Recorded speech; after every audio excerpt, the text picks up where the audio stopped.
এতদিন আমাকে নানাজনে নানাভাবে ডাকতো।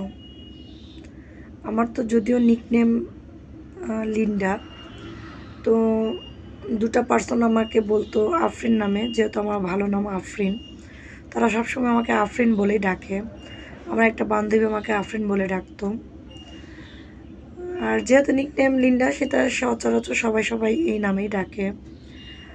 তারপর যখন এই পেশায় আসলাম, তখন আশেপাশের লোকজন কেউ এই ডাক্তার, কেউ এই ডাক্তার সাহেব, কেউ ডাক্তারনি, মানে যে যেভাবে ইয়ার্কি করে হোক, ব্যঙ্গ করে হোক আর সম্মান করে হোক ডাকতো। তারপর তো বিয়ে হলো। বিয়ের পরে সবাই ডাকতো অমুকের বউ, অমুকের বেটার বউ, অমুকের লাতি বউ। তো যাক, এরকম করে সবাই ডাকতো অমুকের ভ্যাস্তা বউ। ভালোই লাগতো, ডাকুক। তারপরে যখন মা হলাম, তখন ডাকতো অরেনের আম্মু, আহাদের আম্মু, ছেলেমেয়ের নাম ধরে ডাকে, ব্যাপার না। কিন্তু আজকে একজন আমাকে এমন একটা নাম ধরে ডাকলো, আমি তো নিজেই অবাক। এই দাঁতের মাস্টার, শোনেন তো আমার দাঁতের সমস্যা, আমি নাকি দাঁতের মাস্টার। কি আজব একটা নাম, মানে আমি রাগ করবো না হাসবো আমি ভেবে পাচ্ছিলাম না।